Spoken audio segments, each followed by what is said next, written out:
Shikues në rori, ju përshëndes, do njëmë së bashku me disa lajme të cilat lidhen me aktualitetin në Kosovë dhe në Serbi. Nën kryetari i Aleancës për Ardhmërinë e Kosovës, Besnik Tahiri ka deklaruar se partia ku ai aderon është e gatshme të votojë Shqipe Selimin për kryetaret kuvendit, nëse emri i saj propozohet nga lëvizja vetëvendosje, edhe shtoi se po tentohet të viktimizohet ish kryeministri Albin Kurti. Albin Kurti po mundohet të përfitojë nga situata, por kjo bllokadë nuk është në interes të Kosovës, deklaroi Tahiri. Sipas tij, Aleanca për Ardhmërinë e Kosovës nuk e ka pranuar ftesën e vetëvendosjes për takim konsultiv dhe nëse ftohet sërish përgjigjja e KS do të mbetet e njëjtë jo.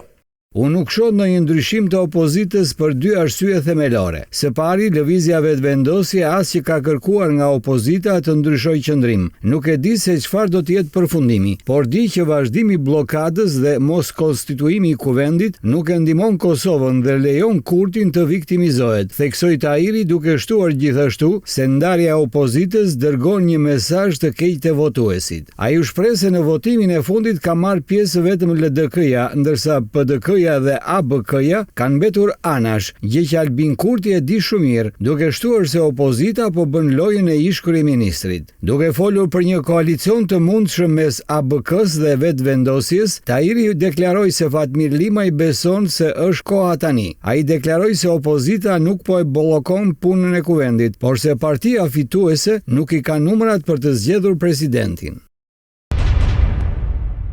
Eugen Cakoli, bashkëpunëtori i Institutit Demokratik të Kosovës, tha se nëse partitë politike vazhdojnë të kenë qëndrime të ngulitura zgjedhje të reja parlamentare, do të bëhen opsion realist, por theksoi se zgjedhjet nuk mund të shpallen pas zgjedhjen e kryetarit të kuvendit.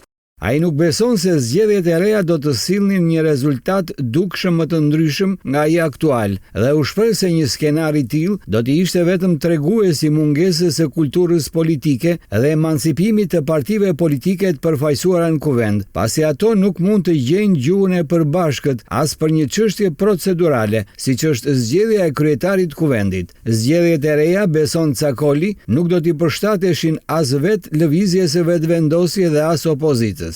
Askush nuk do të përfitonte nga zgjedhjet e reja, jo vetëm për implikimet procedurale dhe financiare, por edhe sepse nuk mund të presim diçka ndryshe. Edhe pas një cikli të mundshëm zgjedhor, po të kishte nevojë për kompromise politike mes forcave në kuvend që të zgjidhej presidentin, nënkryetare dhe të formoheshin institucione, deklaroi Cakoli.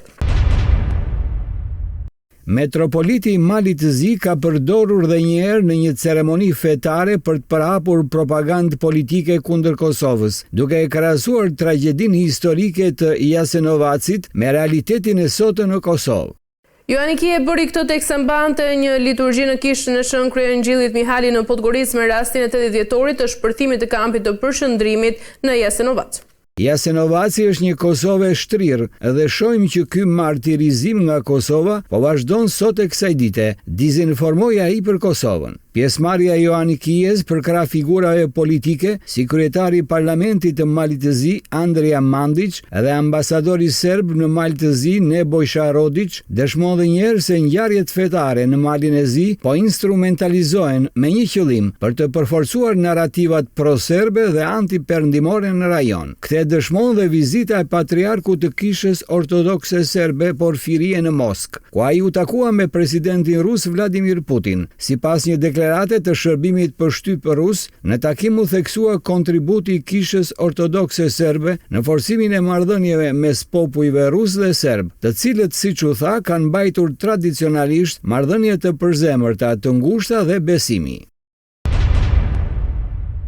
Presidenti i entitetit Republika Srpska në Bosnjë e Hercegovinë, Milorad Dodik, është shprehur se ndihet mirë dhe i sigurt pas përpjekjes për arrestimin e tij në Sarajevo lindore nga oficerët e Agjencisë Shtetërore të Hetimit dhe Mbrojtjes. Dodik tha gjithashtu se nuk e ka ndërmend të largohet në presion. Më herët, SIPA njoftoi se oficerët e saj u përpoqën të zbatojnë urdhrin e gjykatës së Bosnjë e Hercegovinës, që ka të bëjë me heqjen e lirisë së Dodik, por siç tha agjencia, pasi biseduan me antarët e Ministrisë së Punëve të Brendshme të Republika Srpska, ata u tërhoqën. Dodik në postimin e tij në rrjetet sociale deklaroi se policia e Republikës Srpska nuk do të heqë dorë nga asnjë sfidë kur bëhet fjalë për mbrojtjen e institucioneve dhe kushtetutës. Ai po ashtu e quajti pushtuese SIPA-n, si dhe gjykatën e Bosnjë-Hercegovinës dhe përfaqësuesin e lartë në vend, Christian Schmidt. Kriza politike pasoi pasi gjykata e Bosnjë-Hercegovinës në fund të muajit shkurt dënoi kreun e entitetit Republika Srpska Milorad Dodik me 1 vit burg dhe 6 vjet ndalim nga mbajtja e detyrës së presidentit të entitetit për mos respektim të vendimeve të përfaqësuesit të lartë të Bosnjë-Hercegovinës.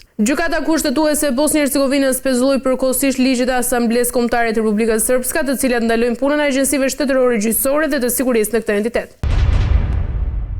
Presidenti serb Aleksandar Vučić ka konfirmuar se do të udhëtojë për në Moskë më 9 maj, ku do të marrë pjesë në paradën e ditës së fitores dhe do të takohet me presidenti rus Vladimir Putin. Vizitë kjo që po ndodh pikërisht në ditën e Europës. Në një paraqitje në TV Pink, Vučić tha se do të përfaqësonte me krenari Serbin në përkujtimin e 80 vjetorit të përfundimit të luftës së dytë botërore dhe shtoi se ndoshta do të udhëtojë vetëm në kryeqytetin e Rusisë dhe se për këtë do të marrë të gjitha goditjet e botës, si nga jashtë ashtu dhe nga brenda.